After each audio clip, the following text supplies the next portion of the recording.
kabar semuanya? Semoga selalu baik ya. Perkenalkan, nama kakak Mega Agustina dengan NPM 21406051112, Program Studi Pendidikan Guru Sekolah Dasar, Fakultas Keguruan Ilmu Pendidikan, Universitas Murni Tarakan. Kira-kira hari ini kita mau belajar apa ya? Jadi kita akan belajar tema 2, selalu berhemat energi, subtema 2, manfaat energi, pembelajaran yang pertama. Jadi sebelum kita memulai pembelajaran pada hari ini, kita berdoa dulu ya adik-adik. Berdoa dimulai.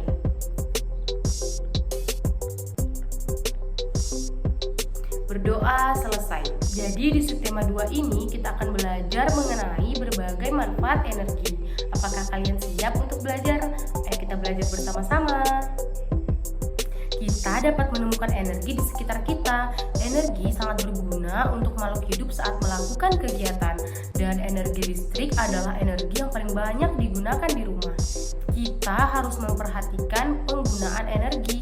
Jangan sampai energi habis karena pemakaian yang tidak terbatas. Apa yang dapat kita lakukan agar energi tidak habis? Selalu berhemat akan membantu ketersediaan energi. Kipas angin merupakan salah satu benda di rumah yang membutuhkan energi listrik. Kali ini kita akan belajar membuat kipas yang tidak membutuhkan listrik. Bacalah petunjuk berikut dengan seksama dan praktikkan. Cara membuat kipas kertas. Pertama, siapkan kertas berbentuk persegi segala ukuran, baik kertas kado atau majalah bekas.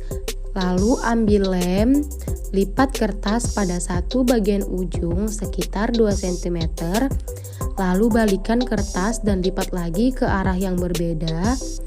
Lakukan hal yang sama sampai seluruh bagian kertas terlipat.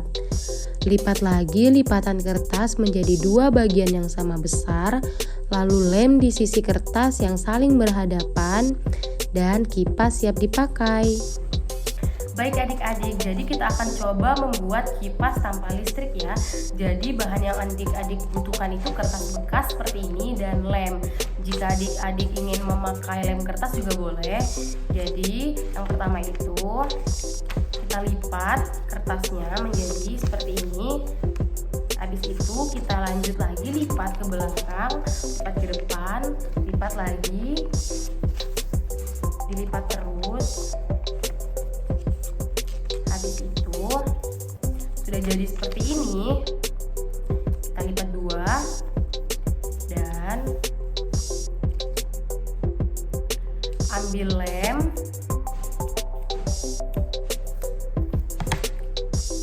kita rekatkan di kedua sisinya.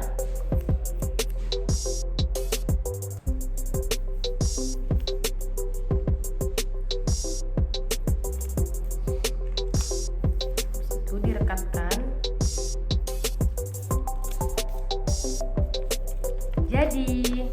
Jadi ini kipas, contoh kipas tanpa listrik, siap dipakai. Nah, seperti yang sudah kita ketahui, energi dapat berubah bentuk menjadi energi lain. Nah, di sini kakak mau mengingatkan dulu tentang sumber-sumber energi sebelum kita belajar tentang perubahan dari energi. Nah, yang pertama itu ada energi panas, yaitu energi yang dapat mengakibatkan perubahan pada suatu benda. Yang kedua, ada energi bunyi, yaitu energi yang ditimbulkan oleh benda yang bergetar. Dan yang ketiga, ada energi potensial, yaitu energi yang tersimpan dalam suatu benda. Yang keempat, ada energi kinetik, yaitu energi yang dimiliki benda yang sedang bergerak. Yang kelima, ada energi listrik, yaitu energi yang tersimpan dalam suatu arus listrik. Yang keenam, ada energi cahaya, yaitu energi yang dipancarkan oleh sumber cahaya. Dan yang terakhir atau yang ketujuh itu ada energi kimia, yaitu energi yang tersimpan dalam suatu bahan kimia. Nah, di sini kita akan belajar perubahan bentuk energi. Jadi, energi itu bisa berubah ya adik-adik. Misal energi listrik berubah menjadi energi panas. Nah, benda-benda apa saja yang mengalami perubahan itu? Yuk kita pelajari. Nah, yang pertama itu ada energi gerak menjadi energi panas. Contohnya itu ketika kita kita sedang kedinginan, kita gosok-gosokkan tangan, lama-lama akan menjadi hangat. Nah, yang kedua itu ada energi gerak menjadi energi bunyi. Contohnya itu ketika kita tepuk tangan, itu akan menghasilkan suara. Yang ketiga ada energi panas menjadi energi gerak. Dan yang keempat itu ada energi kimia menjadi energi panas. Contohnya ketika kita sedang makan ada berkeringat, itu disebabkan oleh proses metabolisme atau pembakaran kimiawi di tubuh kita. Nah, yang kelima ada energi listrik menjadi energi panas. Contohnya setrika dan solder ketika digunakan. Jadi setrika ini ketika kita colok ada listriknya, itu akan panas kan. Nah, yang keenam itu ada energi listrik menjadi energi gerak. Contohnya itu blender, kipas atau mesin cuci. Jadi kalau kipas kita colok, kipasnya gerak kan. Nah, yang ketujuh itu ada energi cahaya menjadi energi panas. Contohnya ketika mengarahkan kaca pembesar ke daun atau kertas di bawah terik sinar matahari, lama-lama daun atau kertas itu akan terbakar. Dan yang terakhir ada 8 energi listrik menjadi energi bunyi. Contohnya itu televisi dan radio. Jadi ketika televisinya kita colok ke listrik, itu TV-nya akan hidup. Tahukah kamu, Indonesia memiliki sumber daya alam yang bermanfaat untuk kesehatan tubuh loh. Sumber daya alam tersebut dijual di pasar dan dapat dinikmati oleh siapa saja. Temulawak, kunyit, jahe, bawang putih, kencur, dan cengkeh merupakan sumber daya alam Indonesia yang jumlahnya sangat banyak. Banyak masyarakat memanfaatkan tanaman tersebut dalam kehidupan sehari-harinya. Nah, di sini kakak ada cerita tentang kunyit nih adik-adik.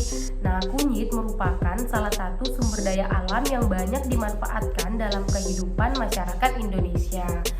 Nah, kunyit banyak dimanfaatkan sebagai bumbu dapur, obat tradisional, bahkan sebagai pewarna alami.